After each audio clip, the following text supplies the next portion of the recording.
We must address these challenges with resilience and authority. Our focus will drive us forward. Thank you for joining us today. We are committed to addressing these challenges with the urgency and transparency they require. We rise by lifting others. Our resilience is our greatest strength. Together, we will shape a future of inclusion and progress. I stand before you today with confidence and resilience, ready to lead us forward. The conference room smelled like burnt coffee and fresh carpet, the kind of sterile calm that always came before something ugly.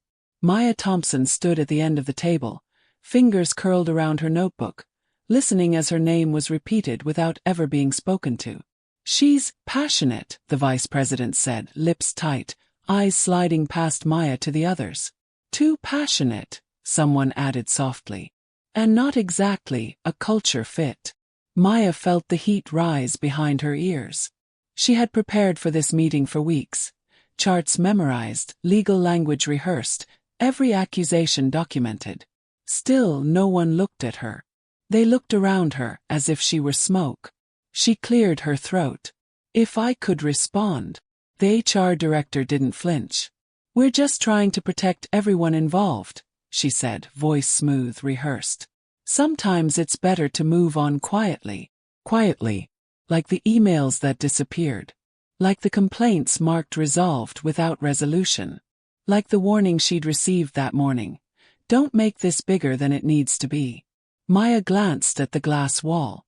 Outside, employees typed and laughed, unaware a line was being drawn. Her phone buzzed once in her pocket. An unknown number. One word. The VP finally met her eyes. Smile thin as paper. "You understand, don't you?" he said. "This doesn't have to get uncomfortable." Maya exhaled slowly and reached for her bag. "Actually," she said, voice steady despite the tremor in her hands, "it already is." The screen behind them flickered to life. And everything they buried began to surface. Maya Thompson knew something was wrong the moment she sat down, and no one offered her water. The conference room was too clean, too staged. A row of leather chairs. A printed agenda placed carefully in front of everyone except her. She folded her hands together anyway, pressing her thumb into her palm to keep it from shaking. "Thank you for coming in," the HR director said, smiling without warmth. "We want to keep this conversation professional." Maya nodded. "Of course." The vice president leaned back. "We've reviewed your concerns." Concerns. Not complaint. Not report. Just concerns. "And?" Maya asked. He exchanged a look with HR. "We feel there may have been misunderstandings." Maya inhaled. "I submitted dates, emails, witness names." "Yes," HR said quickly. "And we appreciate your thoroughness." "Truly. But sometimes intent doesn't match impact." Maya blinked. "I'm not sure I understand." "What we're saying," the VP continued, "is that escalating this could damage working relationships." "So could harassment," Maya said. Silence. Heavy. HR folded her hands. "Maya, we worry you're focusing too much on race." There it was. Maya felt her chest tighten. "I was singled out." "Perception matters," HR replied. "And perception can be influenced by stress." "You're saying this is my fault." "No," the VP said smoothly. "We're saying this doesn't need to define your career." Maya swallowed. "Then why does it feel like a warning?" HR's smile sharpened. "We're offering you options." A folder slid across the table. "Severance. Confidentiality." Maya didn't open it. "You've worked hard here," the VP said. "We'd hate to see things become adversarial." Maya looked at their faces. Confident. Certain she would back down. She stood slowly. "I came here for accountability," she said. "Not silence." Char sighed. "Emotions are running high." "No," Maya said quietly. "They're finally being heard." She picked up her bag. "This conversation isn't over," the VP warned. Maya met his eyes. "No," she said. "It's just starting." The first time Maya Thompson realized something was wrong, it wasn't loud. It wasn't a slur or a confrontation. It was the way her manager, Paul Hendricks, stopped replying to her emails, but answered everyone else's within minutes. She noticed it on a Tuesday afternoon when her screen refreshed and refreshed again. She had sent the message at 9:12 a.m., asking for approval on a client report she'd already revised twice. By noon, the same report had been approved for another analyst, someone junior to her, someone white, using Maya's data. She stared at the screen, pulse ticking behind her eyes. "Hey," she said later, standing at Paul's office door. "Did you see my email?" Paul didn't look up. "I'm slammed, Maya. I just need a yes or no." He sighed, exaggerated. "You're very intense lately." The word landed wrong. "I'm doing my job," she said. "And we appreciate that," Paul replied, finally meeting her eyes. "But tone matters." That was the moment Maya opened a private document on her laptop and typed the date at the top. First, it felt ridiculous. Dramatic. She almost laughed at herself as she wrote, "Delayed approval. Comment about tone." But the moments kept coming. A meeting where she was interrupted 3 times, then told afterward she should speak up more. A performance review that praised her work but questioned her fit. A joke in the break room about her being scary smart. "You know they don't mean it like that," a coworker whispered once, eyes darting. "You shouldn't take everything personally." Maya nodded, even as her stomach twisted. She started saving emails, Slack messages, calendar invites that excluded her. She wrote everything down at night, sitting on her couch with the TV muted, the glow of her laptop reflecting in the dark window. When she finally went to HR, she brought a folder. "I'm being treated differently," Maya said, placing it on the desk between them. The HR representative flipped through the pages slowly. Too slowly. Her face stayed neutral, practiced. "These are perceptions," she said. "They're patterns," Maya replied. HR smiled. "We'll look into it." Weeks passed. Nothing changed except things got worse. Paul stopped assigning her visible projects. Her name disappeared from decks she'd built. People grew careful around her, conversations stopping when she walked into rooms. One afternoon, Maya overheard 2 co-workers whispering near the copier. "She went to HR," one said. "Why would she do that?" the other replied. "She had it good." Maya stepped back before they saw her.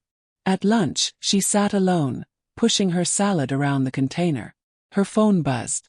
"Denise, be careful." Maya frowned and typed back. "About what?"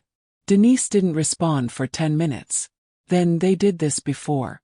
They met after work at a quiet cafe across the street. Denise kept her voice low, hands wrapped tightly around her mug. "There was a woman before you," she said. "Angela. Different department. What happened to her?" "She complained," Denise said. "Then she was gone." "Fired?" "No. Offered a package. Signed an NDA." Maya felt a chill crawl up her spine. Why didn't anyone say anything?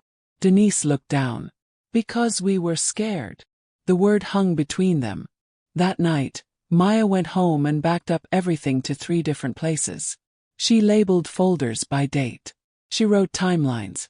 She researched policies, labor laws, corporate procedures. Sleep became shallow. Her dreams were full of unfinished sentences and unread emails. At work, HR finally called her in. "We completed our review," the director said. "We found no evidence of discrimination." Maya's mouth went dry. "Did you speak to the witnesses I listed?" "We determined that wasn't necessary." "So you didn't investigate?" HR's smile tightened. "Maya, continuing to push this narrative could harm your professional reputation." Maya felt something inside her harden. After that meeting, the warnings became clearer. A colleague pulled her aside. "You should let this go." Paul told her she was creating tension. An anonymous note appeared in her inbox. "Know when to stop." She didn't respond. She documented it. Every time they tried to make her smaller, she wrote it down. She didn't know yet what she would do with it. Only that she would not forget. She would not be erased quietly like Angela.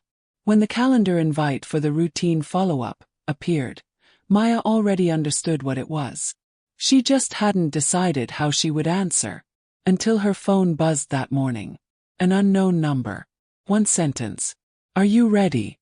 Maya closed her laptop, slid the folder into her bag and stood up. Yes, she thought. By the time Maya realized the building itself had turned against her, it was already too late to pretend otherwise. Started with silence. People she used to greet every morning now avoided eye contact. Conversations stopped mid-sentence when she approached. Her calendar, once packed with meetings, grew strangely empty. She sat at her desk one Wednesday afternoon, refreshing her inbox, listening to the low hum of the office.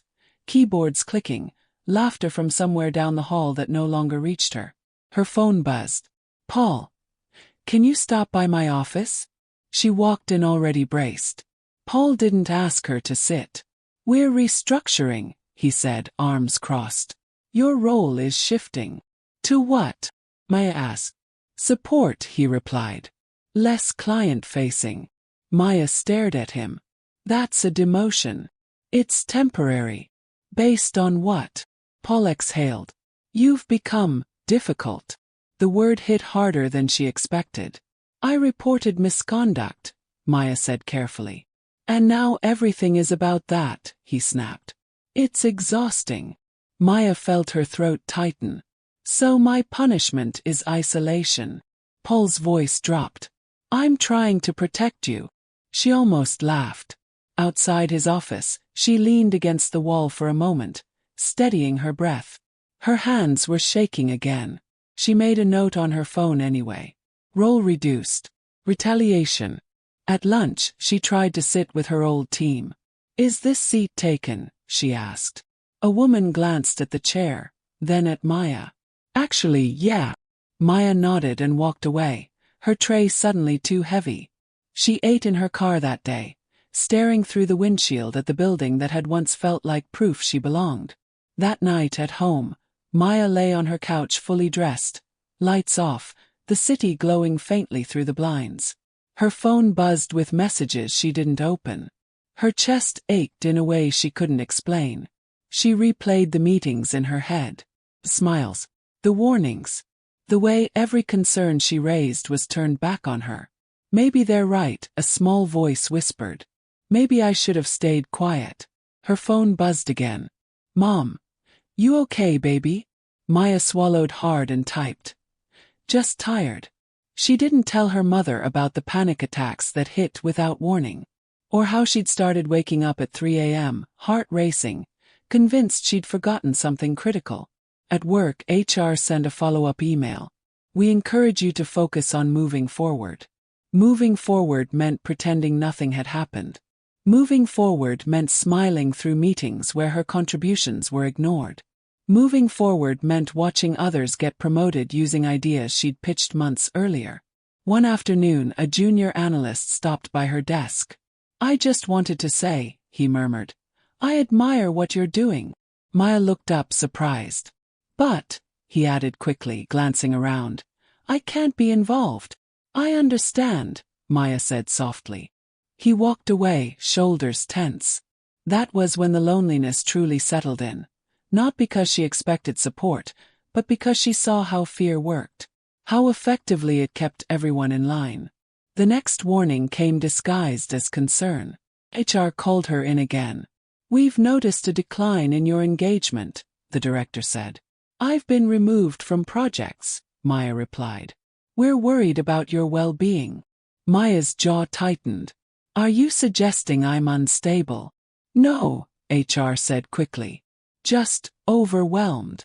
"So what are you recommending?" The director slid a pamphlet across the table. "Medical leave." Maya stared at it, stunned. "You want me gone," she said. "We want what's best for everyone." That night, Maya sat at her kitchen table, documents spread out in front of her. Emails. Timelines. Patterns so clear they felt undeniable. Her hands trembled as she recorded one more voice memo, recounting the HR meeting in detail. She thought about Angela. About how quietly she'd disappeared. She thought about Denise, still whispering in cafes. She thought about herself, how much she had already lost, and how much more they expected her to give up just to keep the peace. Her phone buzzed. Unknown number. Tomorrow. 9 a.m. Conference Room B. Don't be late. No explanation. No agenda. Maya stared at the message for a long time. Then she opened her laptop and sent one final email. To herself, to her personal account, with every file attached. She closed the lid gently. Whatever happened next, she wouldn't be alone with it anymore.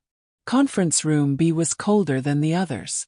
Maya noticed it the moment she stepped inside. The overactive air conditioning, the blinds drawn tight, the lights just a shade too bright. The room felt designed to keep people alert and small at the same time. 3 people were already seated. Legal. Oh, no empty pleasantries this time. No coffee. Maya, the HR director said, gesturing to the chair at the end of the table. Thank you for being punctual. Maya sat, setting her bag carefully at her feet. You said 9. Legal cleared his throat. We'll get straight to it. That alone told her everything. We've reviewed the ongoing situation, he continued, sliding a thick packet across the table. And we believe the best course forward is a mutual separation. Maya didn't touch the packet. Paul leaned back, arms crossed. This doesn't have to be negative. Then why does it feel like an ultimatum? Maya asked. Char smiled thinly. We're offering you a generous exit. Exit from what? Maya said. A job I haven't been accused of doing poorly. Legal tapped the packet. You'll receive compensation. Continued benefits. A neutral reference. And in return? Maya asked. Paul answered this time. You agree to confidentiality. There it was. The word they'd been circling since day one. Maya looked down at the packet. The paper trembled slightly from the vent blowing over it. Confidential about what? She asked. HR's voice softened. About internal matters. Like discrimination, Maya said. Legal interjected quickly. This agreement is standard. For who? Maya asked. People who speak up. Silence pressed down on the table. Paul sighed. Maya, you're taking this personally. She let out a breath that was half laugh, half disbelief. You're ending my career. No, HR said. You're choosing to move on. Maya leaned forward. You investigated nothing. You punished me for reporting. And now you're paying me to disappear. Legal's jaw tightened. Careful. With what? Maya asked. The truth. Paul stood.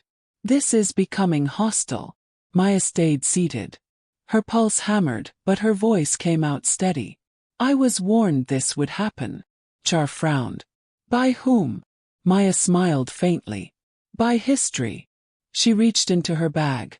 Not for documents, not yet, but for her phone. She placed it face up on the table. Legal's eyes flicked to it. Recording devices are prohibited. I know, Maya said. This one's off. She paused, letting that settle. What I don't understand, Maya continued, is why you think I came in unprepared. Paul scoffed. You're not in a position of leverage. Maya finally opened the packet. She flipped through it slowly. Page after page of language designed to bury harm under politeness. Then she closed it. I won't sign this, she said. Char's smile vanished. Then we'll have to consider other options. Like termination. Maya asked. Legal nodded once. For cause, if necessary. For what cause? Maya said. Reporting misconduct. Paul slammed his hand lightly on the table. Enough. Maya met his eyes. You don't scare me anymore. That surprised them. She saw it register, the shift, the recalculation. Char leaned forward. Maya, think about your future. I am, Maya said. She stood, picked up her bag and walked to the door. You're making a mistake, Legal called after her. Maya stopped with her hand on the handle. No, she said without turning around. I'm making a record. She left them there. Papers untouched, control slipping. Out in the hallway, her legs felt weak. She walked to the restroom and locked herself into a stall, pressing her forehead against the cool metal wall. Her phone buzzed. Unknown number. Did they offer the package? Maya typed back with shaking fingers. The response came instantly. Then it's time. She washed her face, stared at herself in the mirror. The woman looking back at her was tired, bruised in ways no one could see. But she wasn't small. Back at her desk, she packed quietly. No one stopped her. No one asked questions. At 4:58 p.m., an email hit her inbox. Please confirm receipt of the agreement by tomorrow. Maya forwarded it. To her personal account, to her attorney, to the secure folder she'd been building for months. Then she opened a new email. Subject line. Formal disclosure. She didn't send it yet. She saved it as a draft. Tomorrow, she thought. Tomorrow they wouldn't control the room anymore. Maya didn't sleep. She lay on her bed with the lights off, listening to the city breathe through the open window. Sirens in the distance, a train horn low and lonely, someone laughing 2 floors down. Every sound felt sharp, like it was trying to pull her back into her body. At 4:17 a.m. she sat up. The fear was still there, coiled and quiet, but something else had settled beneath it. Clarity. She brewed coffee she didn't drink and opened her laptop at the kitchen table. The screen glowed blue against the darkness as folders lined up neatly on the desktop. Threads that told a story no one could dismiss as emotion or misunderstanding. She opened the draft email. Formal disclosure. Her cursor blinked. Maya typed slowly. She addressed it to the company's compliance office, the board's external counsel, and the regulatory body she'd researched late one night after HR suggested medical leave. She attached files, not everything, not yet. Just enough. Emails showing delays that only affected her. Performance reviews contradicting written praise. HR responses that closed investigations without investigation. She added a timeline. Plain. Factual. Unembellished. When she finished, her hands were steady. She didn't hit send. Not yet. At 8:30 a.m. her phone rang. Oh. She let it go to voicemail. At 8:42 HR emailed again. This is your final opportunity to resolve this internally. Maya stared at the words. Resolve. Internally. Quietly. She forwarded the message to the draft. At 8:58 she stood, straightened her jacket and sat back down. At 9 a.m. she pressed send. The sound was nothing. Soft click. No fireworks. No alarms. But her phone buzzed almost immediately. Unknown number. Receive. Please stand by. Maya exhaled for the first time that morning. At work, the shift was subtle at first. Emails stopped. Slack went quiet. Paul didn't pass her desk. By noon, legal requested a call. Maya declined and replied in writing. Please direct all communication through counsel. Her hands trembled as she typed it, but she sent it anyway. At 12:47, Denise texted her. Something's happening. What do you mean? Maya typed. Leadership meeting. Closed doors. People are nervous. Maya stared at the message, heart pounding. At 2:15 p.m. the company-wide email went out. We take all concerns seriously. An independent review is underway.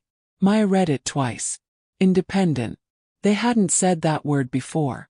Her phone rang again. This time she answered. Maya, the HR director said, voice strained. We wish you had come to us first. I did, Maya replied. We're concerned about how this was handled. Maya leaned back in her chair. You're concerned about exposure. Silence crackled on the line. We'd like to revisit the agreement, HR said carefully. Maya smiled, though her eyes burned. I'm not available. That evening, Maya sat on her couch, laptop balanced on her knees, as the first inquiry email arrived. From the regulator. Please provide any additional documentation relevant to your disclosure. She forwarded it to her attorney. Then another message came in. And another. Some from people she recognized. Some from people she didn't. I went through the same thing. They told me I was overreacting. Thank you for doing this. Maya covered her mouth with her hand as tears finally came. Not loud, not dramatic. Just steady. She wasn't alone. The next morning, a news alert flashed across her phone. Company faces internal review after employee allegations. Her name wasn't mentioned. At work, people stared openly now. Whispers followed her down the hall. A junior manager stopped her near the elevators. "I didn't believe it at first," he said quietly. "I'm sorry." Maya nodded. "I know." By noon, Paul's office was empty. By 3, Denise texted again. "Paul's on leave. Effective immediately." Maya closed her eyes. Relief didn't feel like triumph. It felt like gravity easing just enough to breathe. That night, she sat at her table again, staring at the remaining files she hadn't sent. The recordings. The messages that named names. This was the part she'd wrestled with the most. Exposure wasn't revenge. It was responsibility. Her phone buzzed. Unknown number. "If you release more, there will be consequences." Maya stared at the message, pulse quickening. She typed back one sentence. "There already are." She didn't send the rest that night. She didn't need to. The room had shifted. The silence they'd wrapped around her was gone, replaced by something louder and far more dangerous to them. Attention. And it wasn't going away. The silence didn't return. Fractured. Maya woke to her phone vibrating non-stop on the nightstand, the screen lighting the dark room in short, frantic bursts. Messages stacked on top of one another before she could open any of them. Emails, texts, missed calls. She sat up slowly, heart already racing, and opened the first notification. Regulatory Office. "We are initiating a formal inquiry." She exhaled, then opened the next. "Denise, they're panicking." Another buzz. "Unknown reporter here. Would you be willing to comment?" Maya froze. She set the phone down, pressing her palms into the mattress. Her chest felt tight, not with fear exactly, but with the weight of what came next. She had known this moment would arrive. She just hadn't known how loud it would be. By 9 a.m., the company's internal channels were buzzing openly. No more whispers. No more coded glances. An all-hands meeting was scheduled for noon. Maya didn't attend. She sat at her kitchen table instead, laptop open, attorney on speakerphone. "They're trying to control the narrative," her attorney said. "You don't owe anyone an interview." "I know," Maya replied. "But I don't want this buried again." There was a pause. "Then we proceed carefully." At noon, Denise texted. Gio said values 12 times. No specifics. "People are angry." Maya closed her eyes, picturing the room she'd once been excluded from. The language she knew by heart. Concern without accountability. Empathy without consequence. At 12:47, another message arrived. Former employee. "I left 2 years ago. Same thing happened to me." Maya replied with one sentence and a secure link. "You're not alone." By afternoon, the news coverage sharpened. Not sensational. Careful. Documented. Multiple employees cite pattern of retaliation. Company faces questions over HR practices. Her name appeared for the first time in print at 3:22 p.m. Maya Thompson, senior analyst. She stared at the screen, a strange calm settling over her. This was no longer just her story. It couldn't be dismissed as personal grievance or misunderstanding anymore. At work, the shift was visible even from the outside. Leadership meetings ran long. Doors stayed closed. Paul's name disappeared from internal directories. HR stopped emailing her entirely. 4:05, a message came from legal. "We request a pause on further disclosures while the review is underway." Maya didn't respond. Instead, she opened her folder again. Not everything, just enough. She released anonymized excerpts, documents stripped of identifying details but clear in pattern. She shared them with the regulator, with her attorney, with one journalist who had shown restraint. At 6:11 p.m., her phone rang. Her mother. "Maya," she said, voice tight with worry. "I saw your name on the news. I know, Maya replied gently. Are you okay? Maya hesitated. I don't know yet. Her mother sighed. I'm proud of you.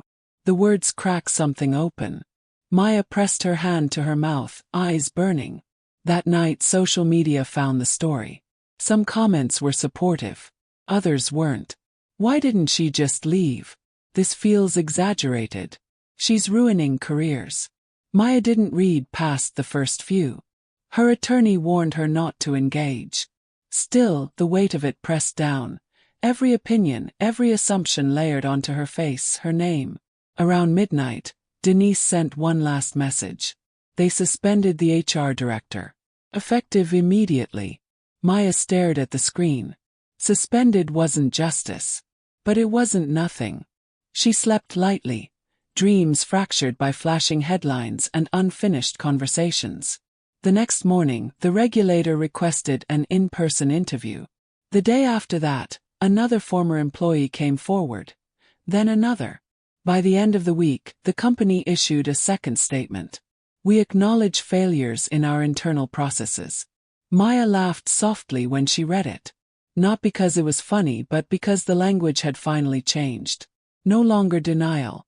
Now damage control. At the same time, the cost began to surface.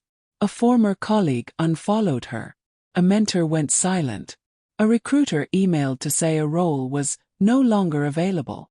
Maya felt the loss keenly, even as the ground shifted beneath the company. One evening, she sat alone on her balcony, city lights blinking below, phone resting in her lap. Unknown number.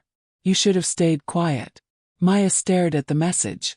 Her hands shook, not with fear, but with anger that still surprised her. She typed back nothing. She blocked the number. Inside, she opened her laptop and reviewed the remaining files one last time. These weren't patterns. These were proof. She hadn't wanted to use them. She'd hoped accountability would come without full exposure. But hope had limits. Maya closed the folder, then reopened it. She forwarded the final set of documents to her attorney. Subject line, proceed. She leaned back in her chair, exhaustion settling deep into her bones. They had tried to silence her. Instead, they had taught her exactly how power reacted when challenged. And the world was watching now. Consequences never arrived all at once. They came in increments. Measured, procedural, wrapped in careful language that tried to soften their weight. Maya learned this during the interview. The regulator's office was smaller than she expected. Neutral walls. A digital recorder placed neatly at the center of the table. 2 investigators sat across from her, polite and unsmiling. Take your time, one of them said. We'll ask questions as needed. Maya nodded, hands folded in her lap. She had rehearsed this moment, but rehearsal didn't quiet the way her heart thudded in her chest. Please describe the first incident, the investigator said. Maya closed her eyes for half a second, then began.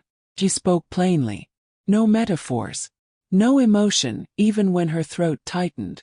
She named dates, quoted emails, explained decisions that made no sense until viewed together. The recorder blinked red. At one point, the investigator interrupted gently. You mentioned retaliation. Can you clarify? Maya opened her folder and slid a document across the table. This is my performance review from March, she said. And this is the one from June. They compared the pages in silence. Nothing changed in my output, Maya added. Only that I filed a complaint. The second investigator nodded slowly. We see the discrepancy. After 2 hours the questions ended. Thank you, the first investigator said. We may follow up. Maya stood, legs stiff, head buzzing. Outside the sun felt too bright. The consequences reached the company faster than they reached her.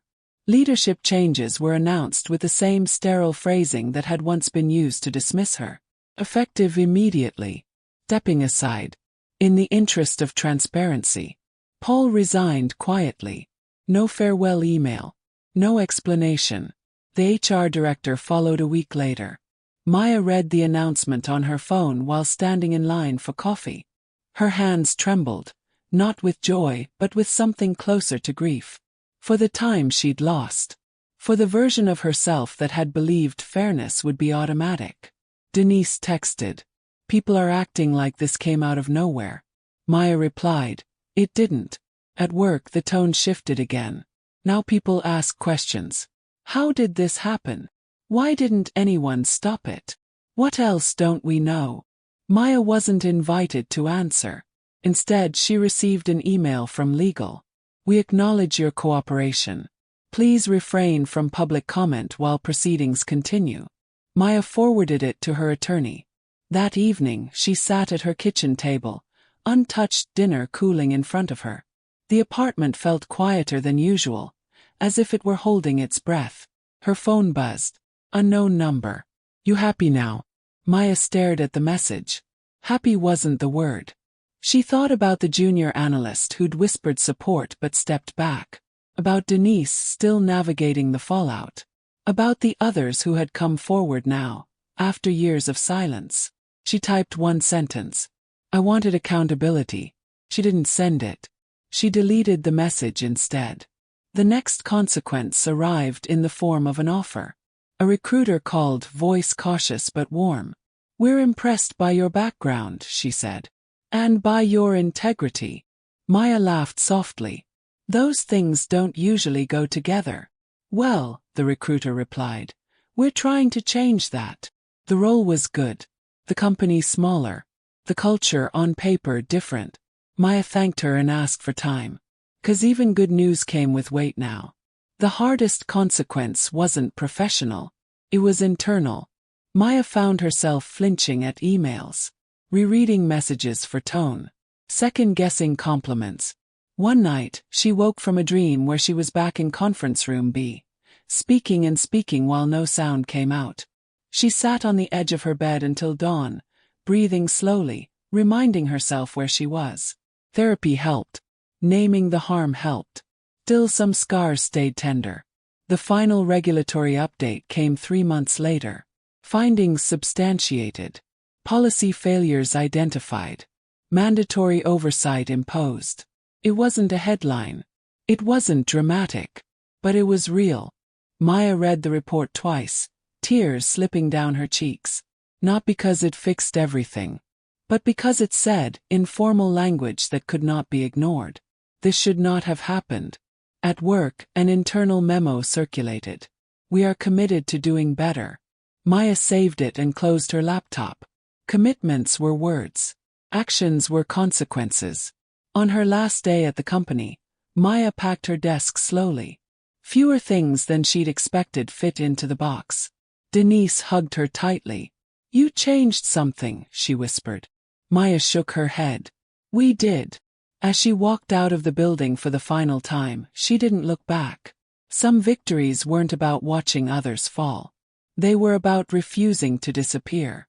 And Maya, for the first time in a long time, felt the ground steady beneath her feet. Maya stood outside the building one last time, box in hand, the autumn air sharp against her skin. The city moved around her, oblivious, indifferent. Traffic hummed. A cyclist swerved past. People hurried to meetings they didn't know would soon shift their work lives. Inside, the offices she had once walked through with pride were quieter than they had been in months. Some leadership had resigned. Others were under investigation. HR offices that had been her prison now felt empty, abandoned in the wake of accountability. Maya exhaled slowly and thought about the cost.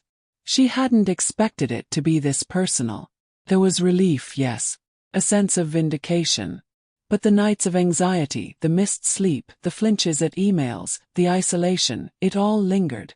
Even victories bore a weight, and Maya could feel it pressing down. Her friends had been careful around her. Some distanced themselves entirely.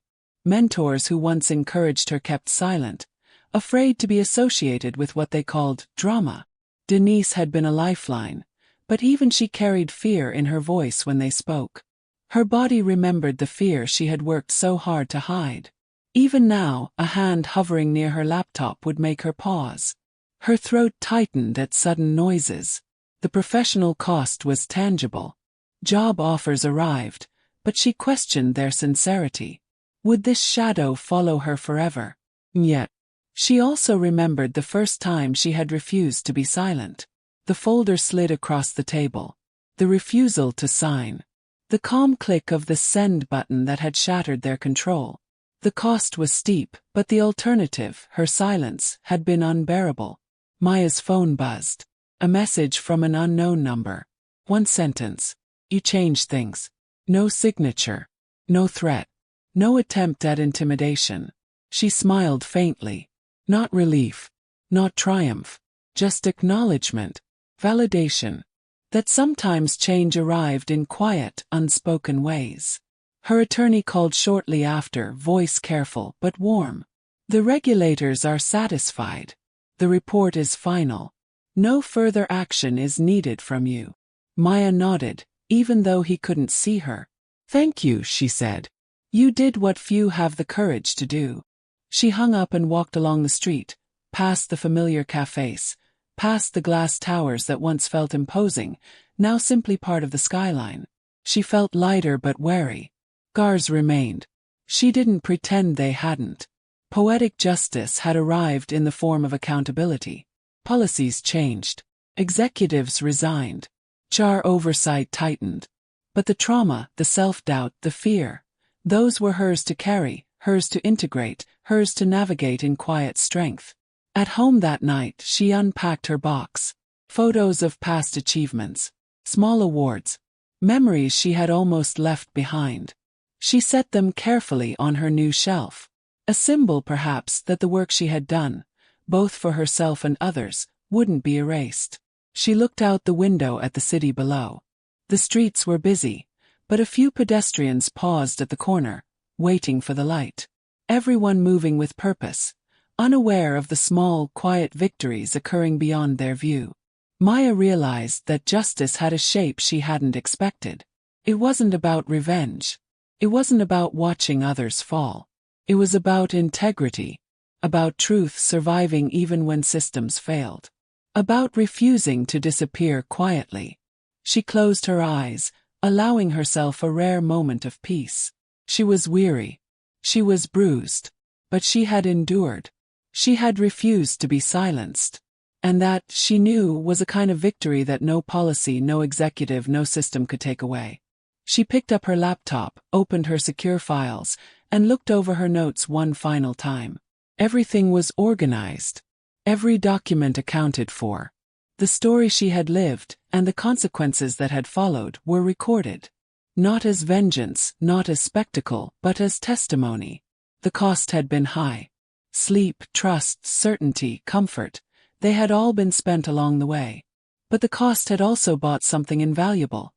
The knowledge that one person's voice could no longer be dismissed, ignored, or buried. Maya stood at the balcony once more, the city lights blinking below like tiny, relentless witnesses. She didn't feel triumphant. She didn't feel completely free. She felt steady. She felt present.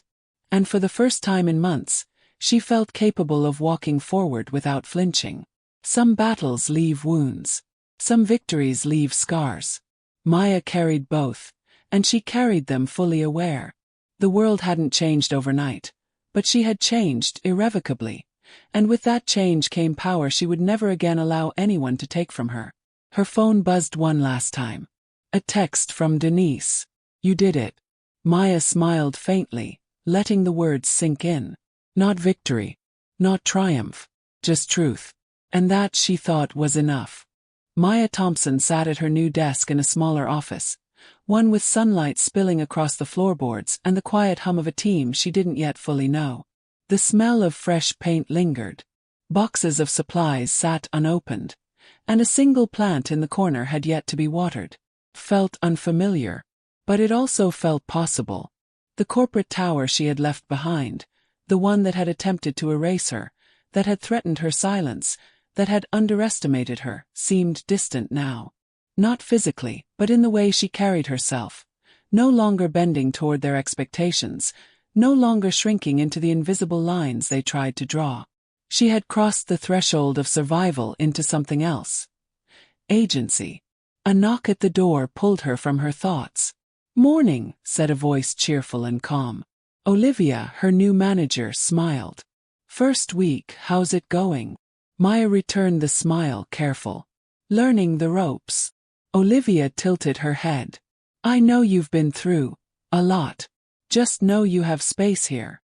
Maya's chest tightened slightly, not with fear but with gratitude. Thank you. I appreciate that. Olivia nodded and left. Maya turned back to her computer, emails blinking. Small task. Nothing dramatic. Nothing threatening. Just work, ordinary in its rhythm. But the ordinary no longer felt ordinary. Felt like freedom. She opened a document and began organizing a project proposal. The cursor blinked steadily, a small metronome of possibility. Maya typed deliberately, without flinching, without hesitation. Every word carried weight, not only because it was her work, but because she knew her voice now mattered, and no one could take it from her. Her phone buzzed. New message. Unknown number. Maya stared at it for a moment, thumb hovering. Don't forget what you've learned. She smiled faintly, fingers hovering over the keyboard. Then she typed, I haven't, and pressed send. Weeks passed, and the story of her disclosure rippled outward. Former colleagues emailed to express thanks. Regulators commended the thoroughness of her documentation. The company she had left remained under scrutiny. Policy changes were enforced. Some leadership faced real consequences, while others quietly recalibrated, unsure how to approach the next wave of employees willing to speak. Maya didn't watch from the sidelines. She documented, she advised, she mentored quietly. She knew the cost of silence now, and she wasn't willing to repeat it. Not for herself, not for anyone else. One Friday afternoon, Denise called. I can't believe it, she said, voice low, awe-laden. The way it all shifted. People are actually listening. Maya laughed softly. They had to. There's no ignoring it anymore. But the fear, Denise said. Some of us still carry it. I still carry it. I know, Maya said. And that's normal. But you can use it. Let it guide you, not stop you. They hung up, and Maya leaned back in her chair. She reflected on the months that had passed, the meetings, the threats, the isolation, the nights of terror and self-doubt.